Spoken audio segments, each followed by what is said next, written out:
How's everyone doing today? Welcome back to the GSMC Chip Shot Football Podcast brought to you by the GSMC Sports Network. I'm your host, Manny Maradiege. Today is Tuesday, August 20th. Another schedule of full NFL storylines to get to on today's show. Pretty heavily based on quarterbacks as well, going back to yesterday's show. But on today's episode, we're going to go through Daniel Jones's very disappointing second preseason matchup for the New York Giants. Daniel Jones' first action back. We're going to get through everything that happened for Daniel Jones during that game. Also, we're going to get into what Tua Tagovailoa had to say about Brian Flores and their relationship during the years that Brian Flores was there in Miami with Tua. He didn't hold any punches, so we're going to get into exactly what he said. Plus, also the quarterback battle going on with the New England Patriots. It's still wide open, it seems like, based on Gerard Mayo's comments. So we're going to dissect that and talk about the entire situation in its totality, along with some more topics down the line on today's show. But before we get started, as always, if you guys have any questions, comments, or opinions you'd like to share on today's show, sharing it is a huge part of this show. It makes the show a lot more fun, very interactive, and you guys add a lot to the content on this show by producing some of your opinions and or questions. So a great way of doing that is by using the Super Chat feature that we have available to you guys now with this show. Just click the $sign at the bottom of the chat box to send in your super chat. This way, it guarantees that your message gets on the air, and it's also a fantastic way to support our channel. We rely on your support to keep bringing you the sports content that you love, and we appreciate every bit of it. So go ahead, again, let us know what you're thinking. Hit the super chat button, and let's keep this show as interactive and as exciting as possible.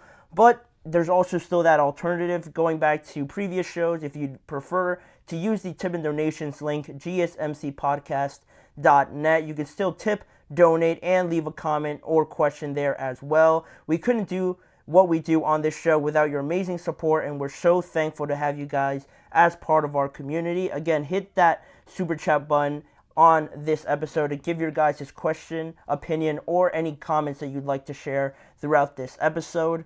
But with that being said now, we can jump straight into the first topic on today's show, Daniel Jones. More of the same with Daniel Jones, but I guess in a different sort of environment, a different flavor, if you will, with 2024 now, some new weapons, some new additions to this offense. But again, like I mentioned, almost the same old Daniel Jones, as you could say, because Daniel Jones played in his first NFL-level game this past weekend after months of recovering from an ACL injury. He made it back in time for training camp. He has been getting ready for this moment, and now we finally got an opportunity to see him back out there on the field.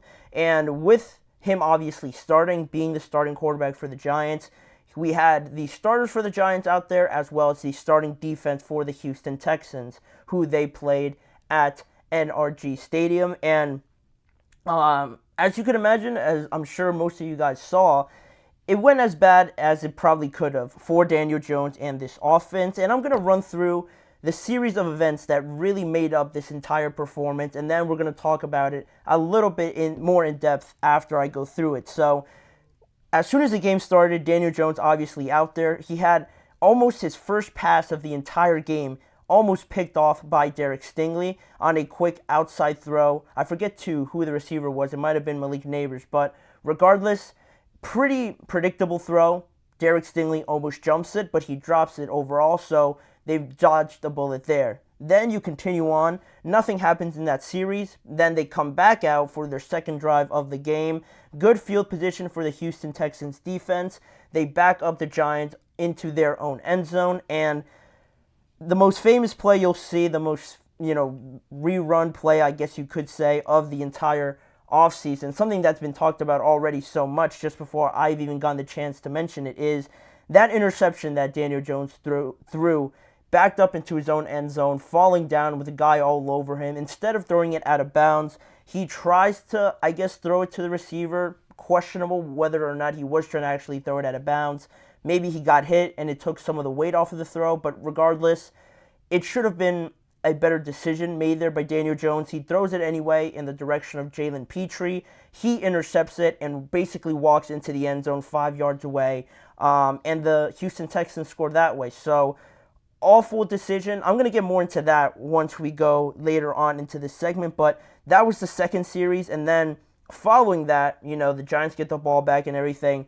They make their way down the field. But then Daniel Jones again throws another interception to Derek Stingley, his second one of the game. Derek Stingley making up for the first one that he dropped down the right-hand sideline on a deep throw. Could have been a better throw, I think more so than the first one, obviously. It was a better play by Stingley, but on the score sheet, on the stat line, it doesn't obviously show that, and it just shows 2 interceptions. So not so good to follow that up for Daniel Jones, but then afterwards you got some positives out of Daniel Jones' playing time. He led a touchdown drive on their 4th series and also led them to a field goal right before halftime, and that pretty much did it for Daniel Jones in that game, only playing up until halftime. And after the game, Brian Daboll, acknowledged the poor decision made by Daniel Jones, overall needing the entire team to improve, not just Daniel Jones, because they did produce 5 turnovers that game. It wasn't just the 2 interceptions by Daniel Jones. They actually had 3 more after that. So it's something they need to clean up. He obviously mentioned that he wants to learn from this, and he is glad that it's only preseason, right? That's pretty much what every coach, what a bunch of people say right now in preseason. So that's what Brian Daboll had to say after the game. And overall, Daniel Jones finished 11 of 18, 138 yards, and 2 interceptions. Some more positives I guess you could take away from this before I give my thoughts is that they involved Malik Neighbors a little bit more, 4 receptions for 54 yards. Going back to the first game where he wasn't targeted, this is a better sign. But now I'll get into what I think. Daniel Jones, like I said, the question pops up in my mind whether or not is this rust? Is it worrying right now? Is it really only the preseason? Or is this just who Daniel Jones is? Is this what we can expect from him more so again in 2024? And just going back to that end zone interception, I think that really culminates everything. The majority of my points that I want to say, because that interception is not something uber rare or something that's never been seen by Daniel Jones. I think it's quite the opposite, actually.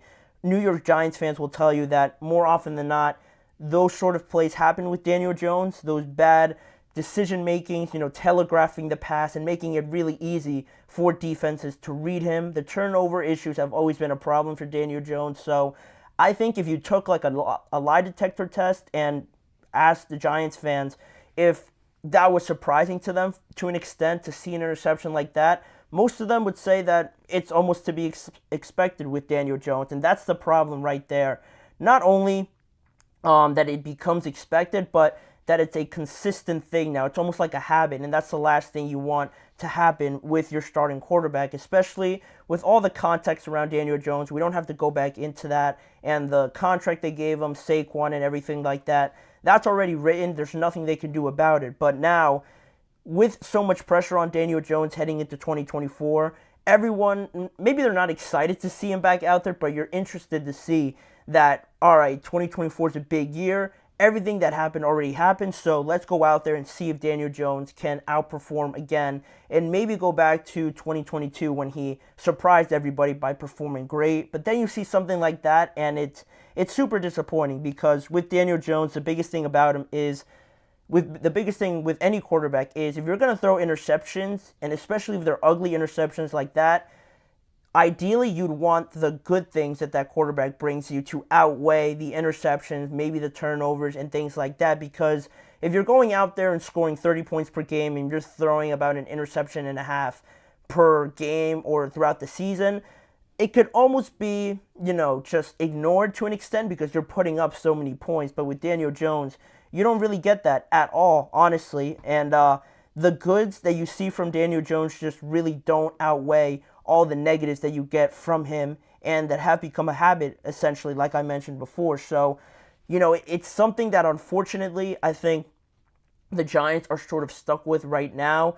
And it's only the first game. I do acknowledge that. I don't want to, completely ignore that it is the first action back. But for Giants fans, again, it's not something that I think they'll rely upon and say, oh, he's coming off the ACL. He's just getting started in the preseason.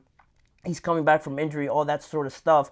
I don't think many Giants fans who are, you would think, be on their quarterback side would even use that excuse anymore because it's so predictable and they've gotten so used to it now at this point that it's just not something that they're going to feel sorry for Daniel Jones, if that makes sense, at the end of the day. And also, in that decision-making as well, that's another thing sort of related to this. The decision-making you make as a quarterback, everything happens so fast, right? And that's what separates the good ones from the great ones, from the elite ones, right? To make those decisions and process everything so quickly. But with Daniel, to throw that ball in that situation, falling down, I've never played quarterback at any stage of professional, competitive, or anything like that. But making that play, making that sort of throw is something you see at, any regular park around anywhere that you see kids playing football, trying to make a hero throw, falling down, just chucking it up. That's not, at this level, you can't see things like that. And unfortunately for Daniel Jones, that's become more the common thing for him to see plays like that, recreational, base level plays, decision making that just don't help his case for everything that happened already, like I said, right? They bet on Daniel Jones. They gave him the money that should have gone to Saquon, will be the story that follows him throughout the rest of his career, at least during the time that he is a New York Giant player. You can't have plays like this. And not only is it fair or not to blame, the Giants' wrongdoings on just Daniel Jones, probably not, but that's what comes with being the quarterback. That's what comes with having all this responsibility. And honestly, all the blame of how the Giants look in 2024, most people will say that they're going to have an awful year. Kind of hard to disagree with them, but at the same time, in reality, I don't think it all falls on Daniel Jones, but he'll get most of the blame because of the fact that he makes so many mistakes, so many turnovers, where in reality, it was actually the decision-making by the general manager, by the head coach, by really this organization and how they manage all their players, not betting on Saquon, not valuing the running back market and letting him walk. Now he ends up with the Eagles as if you needed more of a reminder of the bad decision that you made in regards to Saquon and Daniel Jones. And now they're pretty much stuck with Daniel Jones. They have to live with the error, you could say, that they made, because I don't even think the question about starting him or not makes sense anymore, because I don't think it changes anything anyway. You could start Drew Lock, you could start Tommy DeVito, but you're going to be all right, less than 500 anyway. So to pose that question, I don't think it really makes a difference. If you're going to bench Daniel Jones, if anything, it makes you look worse because you're paying him so much just to bench him at the end of the day, where the other guys are probably not going to give you any better of a chance to win. So it's hard to pick out the positives for the Giants right now with how Daniel Jones has looked, but every little thing is going to be micro-analyzed for Daniel Jones. Obviously, he probably knows that, but he's just got to do a better job. Now it's all said and done. It's still, lucky for him, only still a preseason game, but it serves a big warning for the Giants, for Daniel Jones going forward, that just can't happen. Lucky there was only a preseason game, but now heading into the regular season, you got to tighten it up a little bit more. Don't throw that ball, improve the decision making, and at least don't make it so obvious that a loss or bad plays happen just because of you. If he tightens that up, maybe there could be some better optimism there, but that's what I really had to depict or say about the Daniel Jones performance. It made a lot of headlines. A lot of people talked about it, so I wanted to get on here and talk about it as well because it was far from good, obviously, for the Giants. So we'll see how it all plays out in the regular season. We have some more quarterback to get to, though, on today's show, talking about Tua Tagovailoa and his comments on his former head coach, Brian Flores, referring to him as a terrible person and just going through their relationship in 2020 and 2021, where those two guys were together. I'm going to provide the quotes and go into my opinion on what happened and how it all broke down between these two in 2020 and 2021. So stay tuned. We got a lot more to talk about on the GSMC Chip Shot Football Podcast. I feel like I'm losing my mind. Is everybody in the world blind? Please, Lord, give me a sign, a sign. I feel like I'm losing my mind. Is everybody in the world blind? Please, Lord, give me a sign, a sign. I wanna be the greatest. Everybody on the fake shit. I look around and feel like everybody is the fakest. I make this every day and I'm impatient, hoping one day I blow up from the basement. Statement, the top is so vacant. I don't hear shit that I think is amazing. Waiting for my day when I'm playing sold out shows for 1,000 faces. Hey, give me that crown, get in my way and to be put down. It ain't your place, all this my town. If I want that shit, then I'll get it right now. I'm losing it, the noose it fits, I'm losing shit. A stupid myth, you choose to live or choose to dip. You choose to fight or lose your grip and lose a gift. I feel like I'm losing my mind. Is everybody in the world blind? Please, Lord, give me a sign, a sign. I feel like I'm losing my mind. Is everybody in the world blind?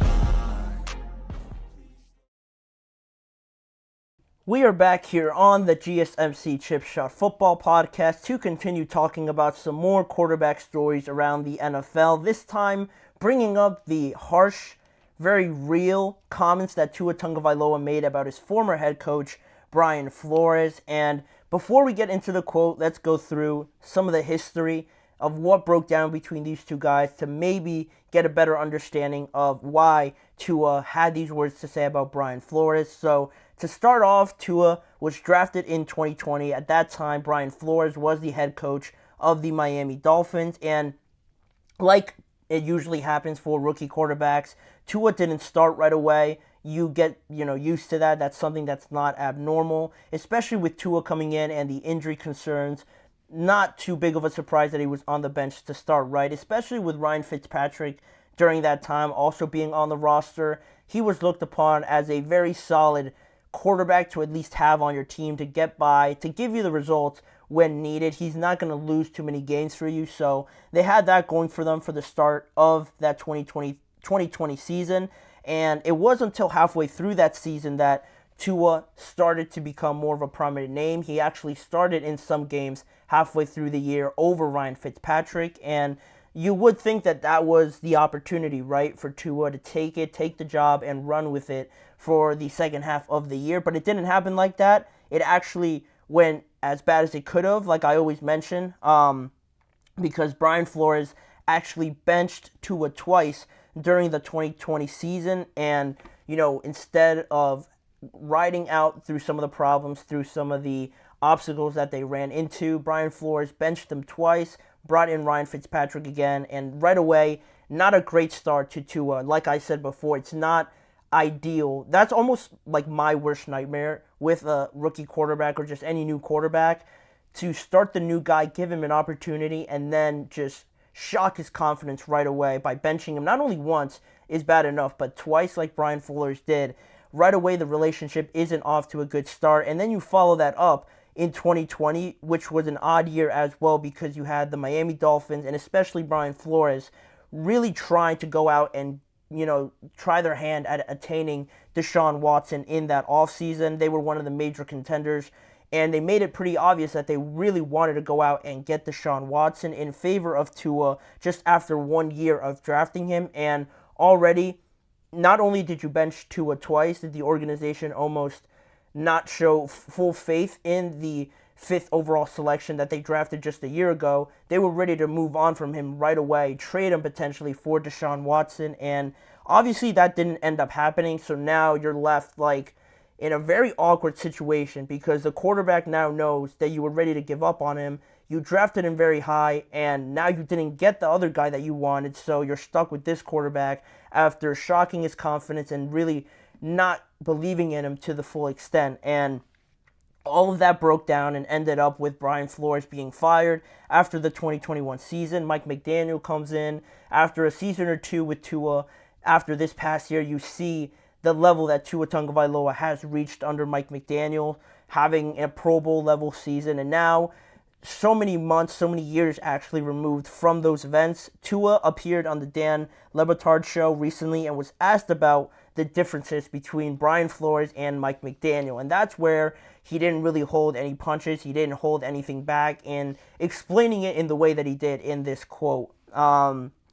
He said, To put it in simplest terms, if you woke up every morning and I told you that you suck at what you did, that you don't belong doing what you do, that you shouldn't be here, that this guy should be here, that you haven't earned this, and then you have somebody else come in and tell you, dude, you are the best fit for this, you're accurate, you're the best whatever, you're this, you're that, how would it make you feel listening to one or the other? And pretty clear on who he's talking about, obviously, saying who he's talking about without actually mentioning Brian Flores' name. And then he later alluded, not mentioning Brian Flores directly by name, but you could obviously guess who he's talking about by alluding to Brian Flores and being a terrible person, and basically explaining how after 2 years of that, he almost started to believe all the words that Brian Flores was saying to him and really started to question whether or not he belonged playing at that level. And he went on to say that it took about 2 years of sort of training that out of his mind before he got to the point where he is today with Mike McDaniel. And I think you could see it in his personality now when you talk to him, when you see him out there. Not only does that come with years of being in the NFL, but I think truly that you see the different kind of results that you've gotten with two of the head coaches, one with Brian Flores and the panicked, just anxious Tua that you got early on. Again, a lot of that comes with the youth and inexperience, but really with Mike McDaniel now, always shooting confidence into Tua Tagovailoa, and now you see Tua a lot more happy, a lot more confident in himself, and it produces a season that he had, leading the NFL in passing yards, making the Pro Bowl, MVP talks at one point at the start of this past year, and you could almost, it's not a direct correlation, just with switching the coaches, but it doesn't help the case too much for Brian Flores to see him get fired, have 2 seasons with Mike McDaniel, and see almost a completely different Tua. And it almost validates what he's saying here. And now getting into the comments that he made on, I never know if it's actually true or not because I obviously wasn't there. So you got to take Tua's word for this. Yesterday that Brian Flores, addressed these comments and didn't deny them in any sort. So gives you more reason to believe in what Tua's saying. So to now get into it and talking about whether or not, Brian Flores was right or wrong in doing this, I think it just depends really on, his coaching style and everything like that. He was brought in through the Belichick tree, and seeing Tom Brady get coached by one of the best coaches of all time, that worked for them, right? That was perfect for that relationship, for that situation. Both of them were almost cut from the same cloth, Belichick and Brady. How just maniacal and sometimes some of their expressions were pretty, even keeled, lifeless in a way, and they were the perfect match for each other. Belichick knew that he could say and motivate Tom Brady in a certain type of way that Brian Flores seeing that and seeing the results especially that came from it. Maybe he tries to adapt that. Maybe he tries to be aggressive and confrontational with his players, and now taking that from Bill Belichick and applying it to his coaching style, especially with being a defensive coordinator too. I think that comes with it a little bit, just being more amped up and aggressive, you could say, for Brian Flores. And he applied that obviously to Tua, and you could see now that obviously that didn't go as planned. And I think the biggest reason, obviously, I'm sure you guys have heard a bunch of people mention it now, is just that it takes a different sort of approach to coach different players, right? You can't just always scream at players, tell them that they're not good enough, tell them that this throw was awful. It requires a different sort of leadership, a different sort of approach on a personal level to coach different players. And, not everybody can be coached like Tom Brady. Not everybody, obviously, not everyone is the player Tom Brady was, but also they're not the same person. I saw the interview Tom Brady did with Stephen A. Smith at Fanatics Fest over the weekend, and he mentioned one of the things that got him motivated was just being angry, just being, very emotional in that sense, finding anything to get him mad, and that way he played better. And what gets you more mad than your coach telling you that you're awful, that throw was pathetic and things like that? That got Tom Brady going. That motivated him to play better. Tua clearly isn't the same person. And I think to me, what separates, great coaching, what separates great leadership from just good, solid coaching that gets the job done sometimes is that you're able to adapt to the different personalities that you have on your team. You can't talk to Tom Brady the same way that you can talk maybe to a Julian Edelman or somebody like that, or Gronk in that sense. You can't talk to Tua the same way that maybe you can talk to Tyreek or Jalen Waddle or Raheem Mostert in that sense, or Christian Wilkins, Jalen Ramsey when they had Christian Wilkins on their team.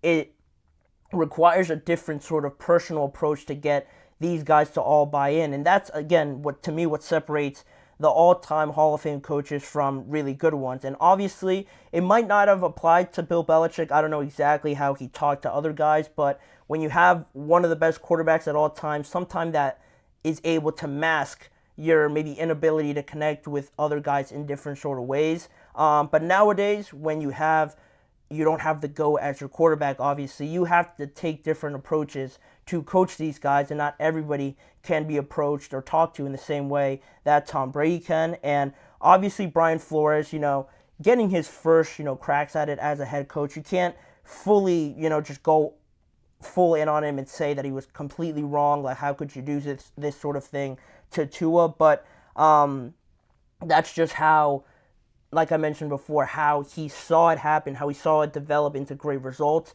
He took that and ran with it, and obviously, you can only hope that he learned from it. But to some people or anybody that believes that this is just weak, when Tua Tagovailoa says, mentioning what Mike McDaniel said to him, saying, "Dude, you're the best fit for this. You're accurate. You're the best whatever. You're this. You're that." Some people might take that as a sign of weakness, that Tua needs to be, cuddled, have an arm around him and, say that everything's all right, and interpret it almost as a weak sort of personality, soft player to some people's extent. And to that, I would just say, it's not really it's not a sense of just being soft or weak or anything like that. It's just, if you're a head coach and you have the opportunity to coach, a talented offense, a talented player like Tua was being drafted so high, it's not a sense of this player just being weak. They're not falling in line to how I'm coaching him. They're just weak. They're not built for the NFL level. Having that mindset is very much just one-dimensional and very much just not a way of successfully approaching, getting the best out of your players. With so much that they invested in Tua, and the fact that having this mindset of just coaching him one way and pretty much just throwing away the investment that you made with Tua by not trying to adapt and trying to get the best out of him is just not the right mindset to take at all, because at the end, you end up losing more than you gain, because who ends up getting fired after things not working out with Tua? It's Brian Flores. So not being able to adapt and not being really able to connect with Tua and trying to change your coaching style in a way that fits him, not just one size fits all, ends up costing Brian Flores the job, right? Yeah, Tua might not have fallen in line, and then he has all these bad things to say about you, but again, at the end of the day, you're the one that loses your job because you're not able to adapt and get the best out of Tua. So at the end, I think it almost serves as just another example to show other coaches of how really it should be done. Not everybody is the same player. Being adaptable is one of the best things you could do, not only as a head coach, but as a quarterback, adapting to the new age of the NFL, or if you're a new coach, again, changing your ways to fit the mold of the NFL today, and just overall being able to relate to everybody is one of the best things that you always hear players talking about coaches like Mike Tomlin, John Harbaugh, Andy Reid, or Sean McVay. They're able to connect with these guys on a personal level, and that's why so many players want to play with them. And, maybe the results aren't necessarily always there, but being able to do it is not a surprise why the Steelers or the Rams or the Chiefs are always contending teams. Is because their head coaches are able to connect with everybody and get the best out of all the different personalities that they have on their roster. So that's what it happens. That's already in the past with Brian Flores and Tua. I like the answer that Brian Flores gave just today, I want to say, on this entire situation, saying that he can only learn from it. And, it's in the past already, so not too much to crucify Brian Flores, because, again, it's just what he saw. He saw what worked, and he tried to apply it, I would assume. So you can't kill him over it too much at this point in his career. Being a defensive coordinator, too, I think just suits him better. And hopefully he can have a good season with the Minnesota Vikings there this year. But that'll wrap it up for this segment. We have some more quarterback talk now with one of Brian Flores' old teams in the New England Patriots, talking about their quarterback battle still being wide open, and deciding between Jacoby Brissett and Drake May could be closer than originally anticipated. Gerard Mayo weighs in on it, and we're going to talk about whether or not it's too early to fully buy into Drake May, or is this the right decision to take. We'll be right back with that topic. You're listening to the GSMC Chip Shot Football Podcast. Looking for your daily fix of sports talk without having to pay for it? GSMC Sports Network is available on YouTube. Just search GSMC Sports Network. Get your fix of daily sports talk shows on YouTube, absolutely free. NFL, college football, NBA, MLB, MMA, UFC, fantasy football, and so much more. GSMC Sports Network has shows running all day long, with new sports shows starting every 2 hours. Just like on your favorite cable sports channel, except GSMC Sports Network is absolutely free. Just search GSMC Sports Network on YouTube to catch one of your new favorite shows, like the GSMC College Football Podcast, Chip Shot Football Podcast, Hoops and Heels Women's Sports Podcast, GSMC Basketball Podcast, and so many more. Check it out for yourself. GSMC Sports Network, now available on YouTube absolutely free. Search GSMC Sports Network on YouTube right now.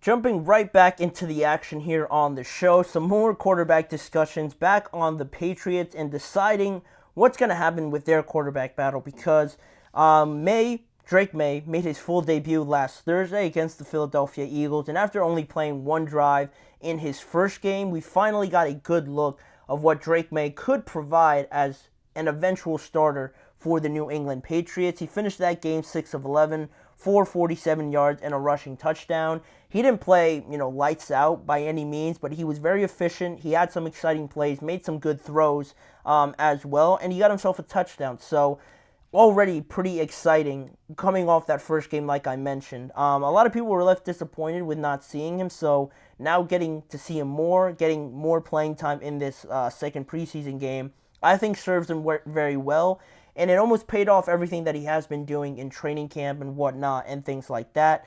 More optimism now surrounds Drake May, and it could be pretty close. He could be pretty close to being their starting quarterback based on what everybody's saying, all the optimism, all the hype around Drake May just after his second preseason game.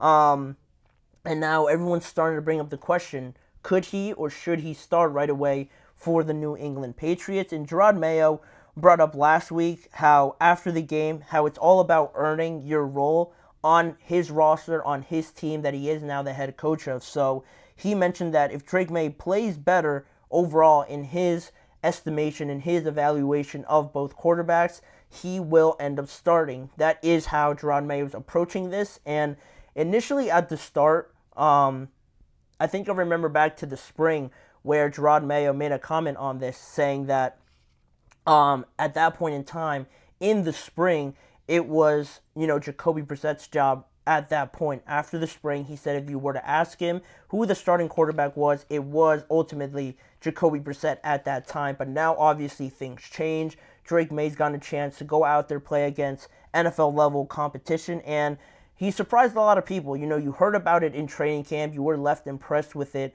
with some of the reports and some of the optimism you heard in training camp, like I said. But now it's becoming a closer competition because you see it now on the field. And with this team being in a position of just uncertainty, I could say, very young team as well, you could almost approach it as you don't have anything to lose, so why not start Drake May at the end of the day out there as well? And Gerard Mayo sort of alluded to the fact that that could be a real possibility yesterday when he told the Greg Hill Show that 100% Drake May could be quarterback one against the Cincinnati Bengals in their Week 1 matchup. And he went on to explain a little bit more on how he's approaching, who the starting quarterback is going to be when he made this statement here, as you guys can see.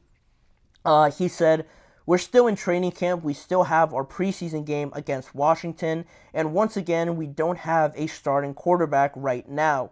When it's time, we'll announce that, but he could absolutely be QB1, he meaning Drake May, so could Jacoby. We've got to see how it plays out." And You know what's very weird about this situation, eerily weird about how everything is breaking down? I had no idea until I read this somewhere else in an article that it's very similar to how things broke down with Mac Jones and Cam Newton back in 2021, because that was the year that Mac Jones was drafted. He wins the starting job over the veteran, over the bridge quarterback in Cam Newton at the time as a rookie. He goes 10-7 with that New England Patriots team. They make the playoffs. They lose in the first round, but then everything starts off well. Mac Jones is playing great in the preseason, gets everybody excited. He ends up winning the job, and then, the first season goes pretty well. You think you're going to build off of that going forward, but that wasn't the case. It was quite the opposite, actually, when you follow up that 10-7 rookie season by 2 straight losing seasons, and Mac Jones is ultimately traded this offseason to the Jacksonville Jaguars. And not to say that history is going to repeat itself exactly how it did back in 2021, but surely if you're Gerard Mayo, obviously being close to the team around that point, you also don't think it's going to happen exactly like it did back then, but you have to be certain this time around, and you have to try and avoid that as much as possible, knowing that you have a very eerily similar situation now with your 2 quarterbacks.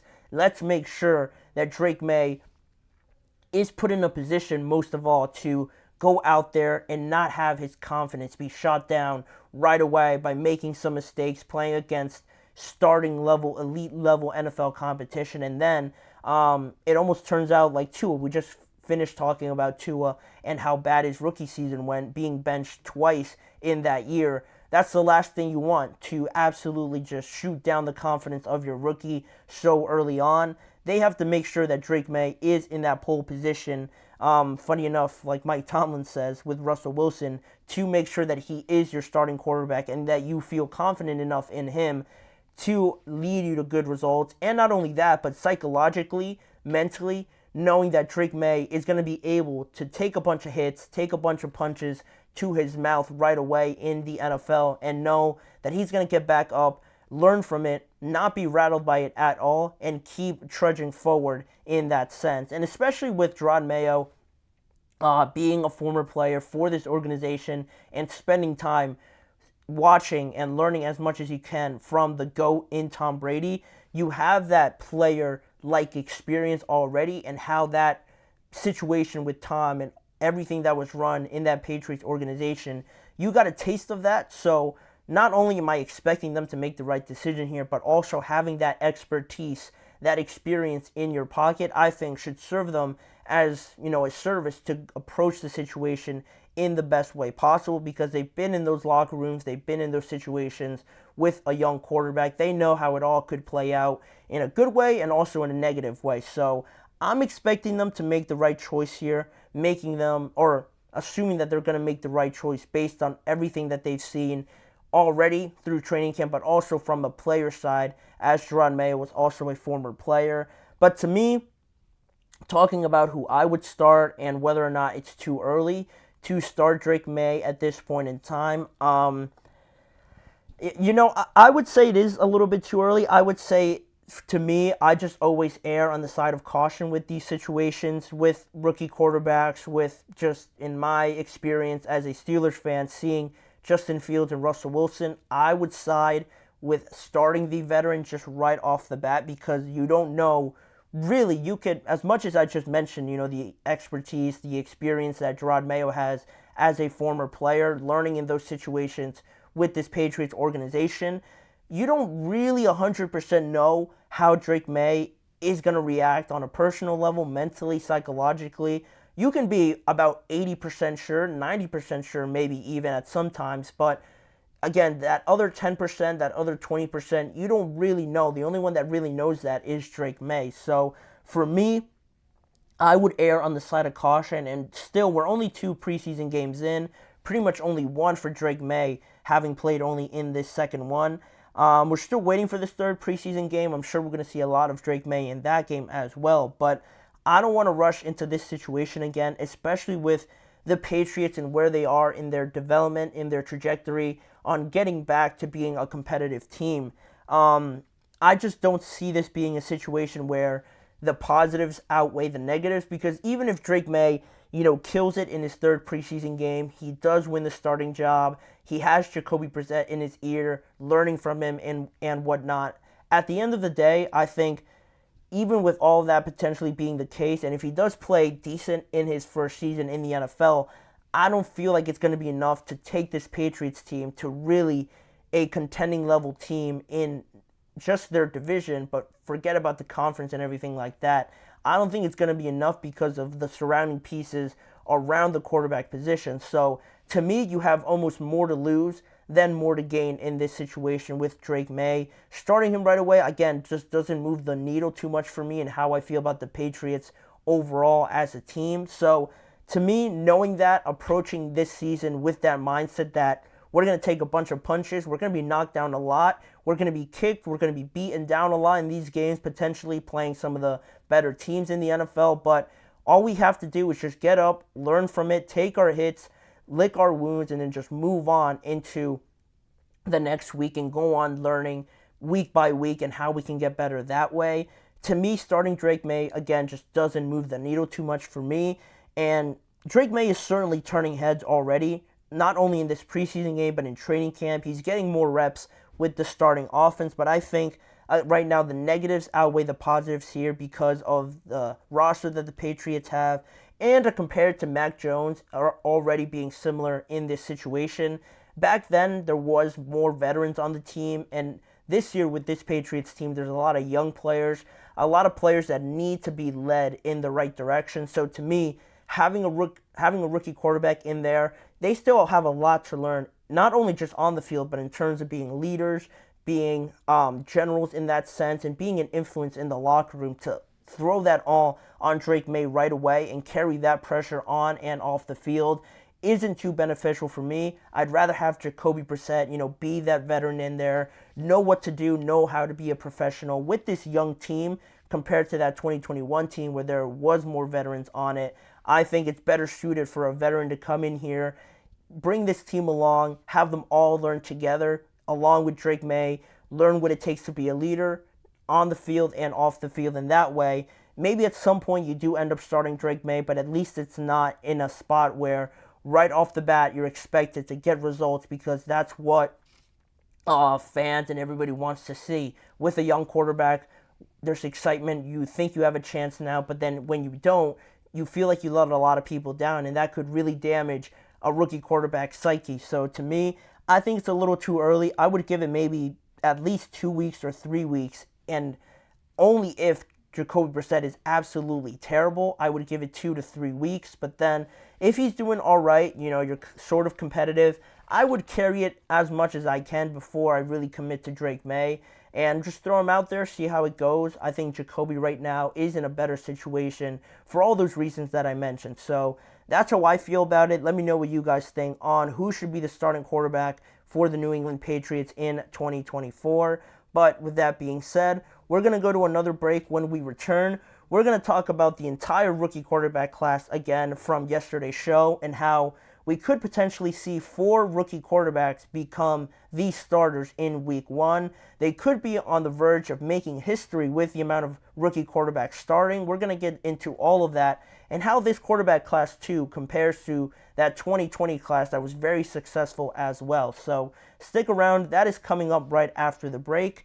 Don't go anywhere.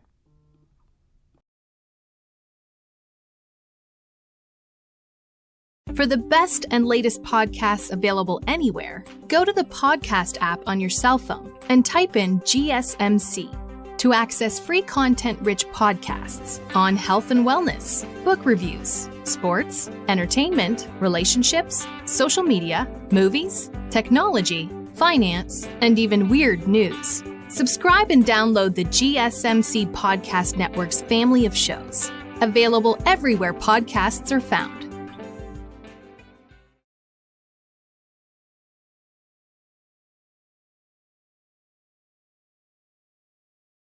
We are back here on the GSMC Chip Shot Football Podcast, talking some more rookie quarterbacks on today's show and in this segment. And specifically, when I was looking into this rookie class and seeing how many rookies could actually start come week 1 of the regular season, it's pretty historic when you think about how many could start and how many could have started if everybody stayed healthy and everything like that. But this rookie class, I think, isn't being talked about too much in a way that they are very much set up in a way that they could be one of the better ones that we've seen in a long time, but it really compares to that 2020 class with Tua, Joe Burrow, Justin Herbert, and Jalen Hurts, and Jordan Love, and guys like that. But this quarterback class already has been making history already in this year, going back to the NFL draft in terms of just quarterbacks in this draft class, because a total of 6 quarterbacks obviously were taken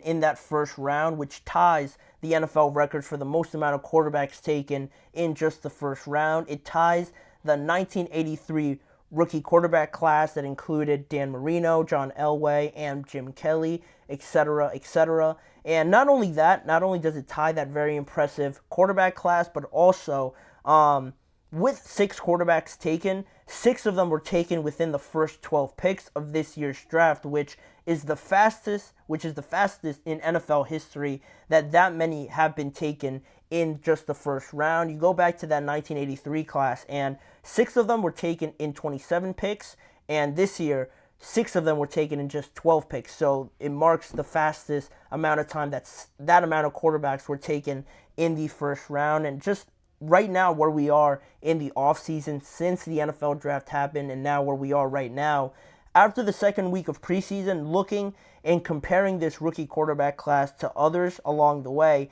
it looks like, I would say I'm pretty confident in saying that I think a total of 4 rookie quarterbacks could be starting right away. We already know 2 for sure.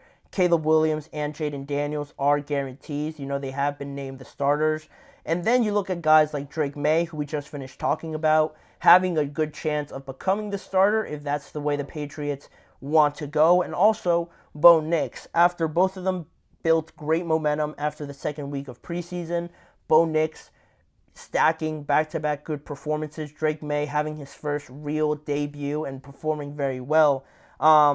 It could be potentially, when you look at this overall class, not just the 4 of them, but then you start, hypothetically thinking about J.J. McCarthy and Michael Penix. If they were also to start, this could have been the most rookie quarterbacks to start in week 1 of a rookie season if all of them were to start. But obviously that's not going to happen, right? Because J.J. McCarthy got injured and Michael Penix shouldn't be the starter, not because he's a bad player or anything like that, but based on how everything that the Falcons did this offseason, it should be Kirk starting week 1. But if Michael Penix were to start, they could have at least tied the record for the most amount of rookie quarterbacks starting in the week 1 game of the NFL regular season. The last time that amount of rookies started in week 1, you'd have to go back to 2012 when 5 rookie quarterbacks started in week 1. And I actually have those guys on here to show you the last time there was this amount of hype, this amount of attention on rookie quarterbacks potentially starting.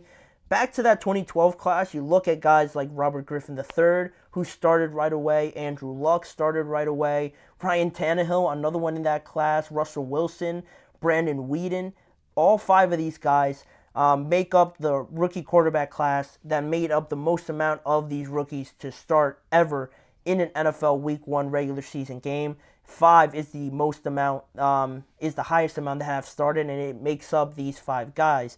And with how historic this rookie quarterback class has already been in 2024, they had a good shot, I believe, to almost break this record if all 6 of the guys were healthy and able to start. But obviously, like I mentioned before, Michael Penix probably isn't going to start, and obviously J.J. McCarthy is out for the entire year. So unfortunately, we're not going to be able to see this record be broken or tied up. But I think this rookie class was very much on their way to not only making this sort of history, but also in the long run, looking at the quarterbacks and how successful they were ultimately in their NFL careers. You look at all these guys, and probably Russell Wilson is the one that stands out the most as being the most successful. Andrew Luck, everything that happened with him, retiring early. Robert Griffin III suffering with injuries. Ryan Tannehill now not really getting over the hump, and the same thing with Brandon Weeden as well. You look at this class, and I think it really gives you a sense and a feeling that it can be uber successful in terms of who we're talking about and what we could have in store. We already mentioned the 4 that could be starters. These are the 4 guys that could be starting week 1. And you start to compare, at least I started to compare this class, like looking at it from a historical standpoint and how many, quarterbacks already are impressing. I think that's been the story pretty much of this entire preseason on how well groomed these quarterbacks are right away, just out of college. You look at Bo Nix coming in right away. It seems like he fits exactly what Sean Payton wants in a quarterback. He hasn't been named the starter or anything like that, but I think he has probably the third or the next highest probability to start, other than Caleb, who's starting. Jaden Daniels announced as a starter yesterday as well. And then you look at a guy like Drake May as well, thought to be the backup quarterback to Jacoby Brissett initially, but now he's also impressing. He could be a starter week 1. We just finished talking about it. And Jaden Daniels looking very calm, very cool, controlled in his preseason games as well. And Caleb, just fitting the bill of what a number 1 overall pick should be. So right away, I started comparing it to other quarterback classes, not only that 2012 class in terms of how many rookies could start week 1, but also just very recently looking at this 2020 class where it's looked upon as one of the more successful, prosperous quarterback classes in recent history, because you look at the guys that were drafted in 2020. We just finished talking about one of them, Tua Tagovailoa, Jalen Hurts, Jordan Love, Justin Herbert, and Joe Burrow, and how successful they all are right now. You look at all of them in where they are in their careers right now.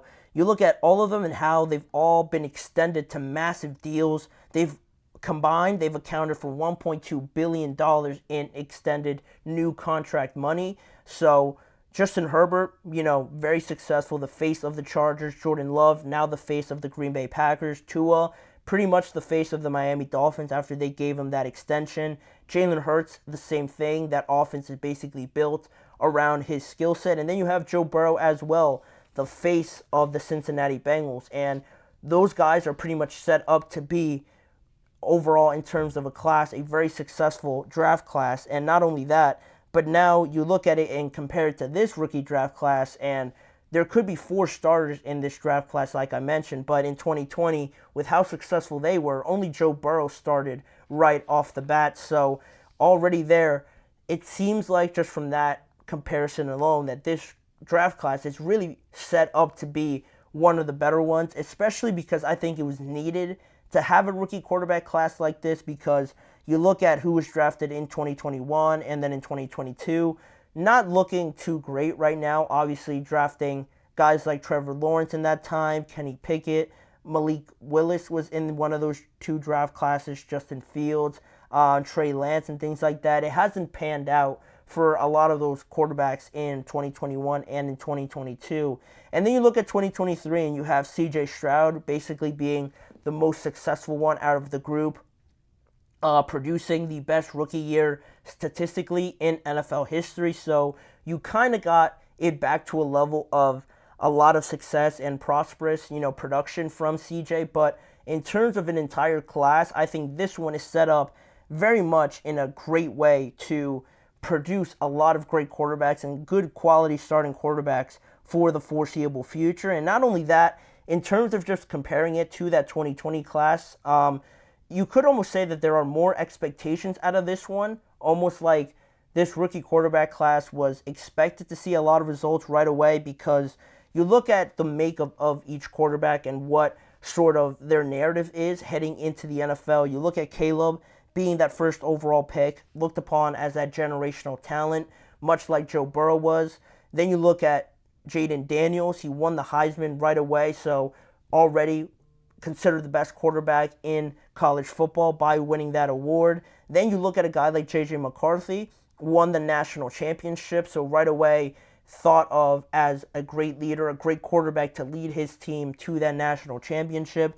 Same thing with Michael Penix, had a great senior season, crazy stats, made it to the national championship as well. And then you got guys like Drake May and Bo Nix also producing one or two great seasons in college. Drake May having a great year with North Carolina, maybe dipping a little bit in the last year there, but still impressing a lot of people. And then Bo Nix as well, statistically putting up great numbers at Oregon in his last year. So you could almost say that this rookie class, just based on their history, their narratives around each one of them and their story, and now how successful they've been so early on, they could right now, to me, be set up to maybe outperform that 2020 class in a way. And you look at the crazy amount of money that 2020 class got overall.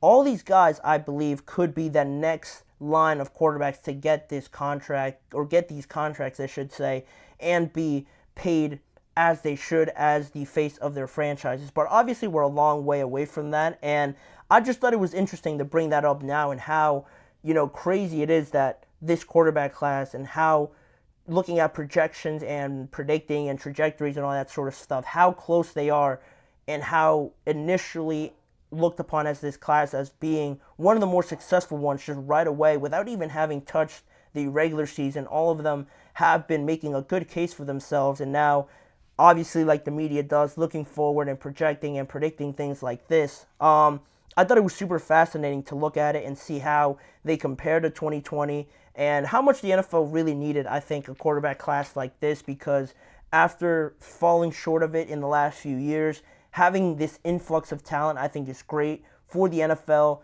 Excitement from these young players coming in, and it should produce a lot of good performances and a lot of great games in 2024. That's why I'm so excited about it. I think that's why a lot of people are excited about it. So I wanted to bring that up, and how eerily similar it is to 2020, but also how they're almost set up to outperform them as well. But that's pretty much it on talking about rookie quarterbacks as well. But we have one more segment to talk about, with the latest news regarding the Tampa Bay Buccaneers and Randy Gregory agreeing to part ways and releasing the pass rusher after just signing him this offseason. We're going to go into that just briefly here to close out the show. So stick around. We have one more topic to talk about in just a few seconds.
We are back now on the GSMC Chip Shot Football Podcast to go over this last segment here that we have in store. Just briefly going over the developments of this situation between Randy Gregory and the Tampa Bay Buccaneers, because it's been an odd one, because the Bucs and Randy Gregory initially, agreed to a one-year deal overall, but finally reached an agreement to release the edge rusher this week, and the Bucs will get back the signing bonus that they set out for Randy Gregory. So it turned out as bad as it could have for a free agent signing. And Genwil Bolandres, you ain't anything special, Tua. He's an NFL fantasy dream for points, but a bum.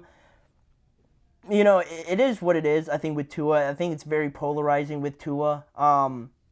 You could look at it as a guy that gets hurt a lot, doesn't have a great arm. That's everything that's been said about Tua. But in another breath, he puts up great performances. One of the best quarterbacks in the NFL last year. So very polarizing guy. And I think a thing that I didn't mention before in that segment was that while Brian Flores might be getting a bunch of the heat for how that situation broke down, there does come a point where Tua has to prove him wrong in a sense now that he has the head coach that he loves.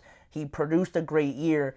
It comes to a point now where you have to just go out there and be successful, because if you're not, going back to that situation with Brian Flores, it could look now like a situation where Brian maybe was right about doubting Tua to an extent. Years after still, Tua has not been successful. So I can see both sides of it, but going back to this situation now with Randy Gregory here, like I mentioned before, the Bucs signed Randy Gregory to a one-year deal this offseason to add what I thought was good depth at that spot, especially with guys like Yaya Diaby and just other guys on that roster that really haven't stepped up too much from an edge rusher perspective. But, with the situation, Randy Gregory just never showed up for the Tampa Bay Buccaneers at any point this offseason in minicamp, OTAs, training camp, obviously.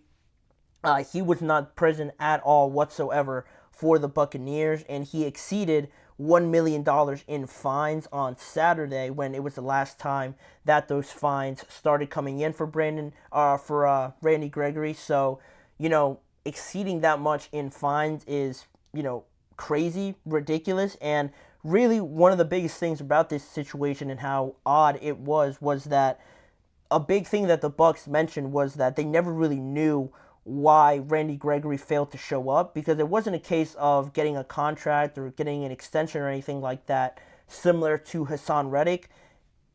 I couldn't tell you a reason why Randy Gregory failed to show up, and it came to a point where there was a lot of back and forths. Todd Bowles had some comments to make about it earlier on in the offseason, but ultimately it ended up, again, with them agreeing to a release of Randy Gregory, and also the Bucs placing Randy Gregory on the reserve did not report list on July 23rd. So that pretty much began the process, and now they've culminated that with the release of Randy Gregory already. And some of the reasons, why I kind of pieced together why he wasn't there could be because at one point this offseason, Randy Gregory filed a lawsuit against the NFL and the Denver Broncos over an alleged discrimination issue back in June. Randy Gregory claimed that the Denver Broncos and the NFL denied him the use of a drug.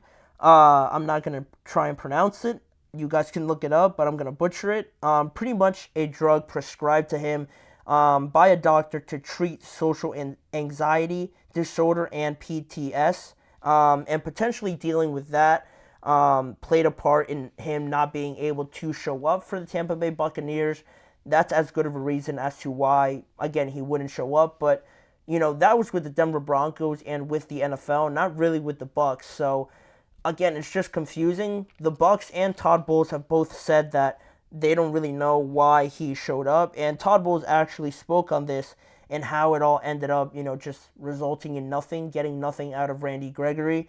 Todd Bowles said, "I'll never find out, but I wish him the best, and we'll move on from there. You can't miss what you never had." And he claims that he did not get an explanation as to why, this happened. Contrary to my belief, Bowles added that he believes that outside linebacker is, he has the most depth out of any position at that spot. So my issue with how everything developed with Randy Gregory and the Bucs was just that it's almost looked upon as a big waste of time now, for the Bucs, and especially with Yaya Diaby dealing with an ankle sprain, a high ankle sprain, if I'm not mistaken. I felt more comfortable having Randy Gregory there to have another guy to deploy out there for yourself if Yaya Diaby was suffering with this throughout the entirety of the year or for extended weeks in the regular season. But, Todd Bowles is pretty confident in that group, saying that he has the most depth there out of any position, and he is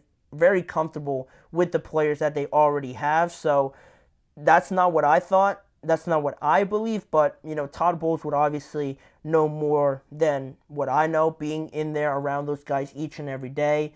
The Yaya Diaby injury still worries me. He's trying his best to make it there for week 1, but rushing these ankle injuries is not particularly the safe way to go, because those are the kind of injuries that nag on and can become a problem for multiple weeks if you don't really treat it appropriately. So that's something that still worries me, and this situation sort of reminds me pretty much as close as you can get to Hassan Reddick, because you sign a guy that just doesn't show up, and basically it just becomes a messy situation that feels good once it's out of your head, and once you get it all over with, I'm sure it's a big relief. But in regards to how it compares to Hassan Reddick, you have a guy come in thinking that he's going to be a big part of your team, but ultimately, for whatever reason, it could be contract negotiations with Hassan or whatever reason Randy Gregory had for not showing up. This is how bad it could ultimately end up by releasing him at some point in time. And with Hassan Reddick and how it compares, I don't think the Jets are quite there yet, but I'm sure the Tampa Bay Bucks feel very relieved that they've just gotten this out of the way now and, are able to move on and not have this be a reoccurring problem that they have to address each and every week. So how it all plays out with Hassan Reddick, that'll be fascinating, because this one was very similar to that, and the Bucks just decided to say, we've had enough. We're not putting up with this anymore. Clearly, if you want to be here, you have to show up. You should have shown up before, but it wasn't the case with Randy Gregory, and they had no problem moving on from him. So it also has to be said that the Jets traded for Hassan Reddick, so they gave up something to attain him, so that also has a part to play in all of this. But it's hard to find a smooth and easy solution basically closer to this time of year, especially because it's just been too long that people just want it to end at this point in time. And for the Bucks, I think also just getting rid of it now and moving on from this situation and how just ugly and messy how it all got with Randy Gregory. Yes, they finally found a resolution, but now, to me, I think I would feel more comfortable trying to add more depth at this position, whether it's a guy like Yannick Ngakoue or something like that, or anybody else on the free agent market. I feel like they still need someone there, because overall on their defense, at each level, I think they have a decent piece in there with Levante David at linebacker, with Vita Vea in the middle of that defensive line. You have Antoine Winfield back there as well, the highest paid safety in the NFL. You have good guys on that defense, but having, edge pressure, having someone come off the edge and just be a disruptant presence, play in, play out, I think that you can never have too many of those guys. And to me, in the hierarchy of building a competitive team and considering yourself a good team, I think that having that pass rusher is non-negotiable. And Yaya Diaby is very good, but you need more than that. You at least need two of those guys to create havoc. And to me, that's something that the Bucks are, lagging, or just lacking, I should say, at this point. And in a division where, we talked about, I think last week now, with the Atlanta Falcons getting very good and improving a lot over just a course of a couple of days last week, the Tampa Bay Bucks, I'm sure, are still there in terms of being favored for that division, or at least equal with the Atlanta Falcons up until this point. But you don't want to be left too far behind, and you don't want to be, dealing with a situation where you've become comfortable with where you are with your team. With the Falcons getting better, their defense is very much improved with Matthew Judon and Justin Simmons. They're not messing around by any means. So to try and keep up in this division, yeah, it might not be one of the strongest ones in the NFL, but you still want to make it a goal to finish first and wanting to keep pace with the Atlanta Falcons as well, because their defense got better. Their offense is obviously very talented, waiting to be unleashed with Kirk Cousins or Michael Penix, whoever the quarterback ends up being. The Bucs are right there with them. They have a talented offense. Their defense, like I mentioned, has good players. But I just worry that they're not addressing it to the level that I feel is necessary. So that could come back to bite them throughout this season if, Yaya Diaby does go down, and then you're really struggling to create pressure, and your offense, you put a lot more pressure on them to put up points because the defense can't stop anybody. So, a very messy situation with Randy Gregory. It all comes to an end now, deciding to release him already this week. So we'll see where the Bucs go from here, whether or not they decide to add more depth there. We'll keep an eye on that as we go along. But that pretty much wraps it up for today's show. I want to thank you guys for joining me on the GSMC Chip Shot Football Podcast, and please remember to like, follow, and subscribe to the show as well, and following the network on all forms of social media. Check out more content around the NFL on the network's both YouTube channels, the Podcast Network channel and the Sports Network channel, for more content on the GSMC Chip Shot Football Podcast on both of those. And lastly, tune in every weekday live at 6:30 p.m. Eastern Time for more NFL storylines and discussions around the NFL with me, Manny Maradiaga, as your host. Thanking you for joining me, and I hope to see you guys all back here joining me again tomorrow.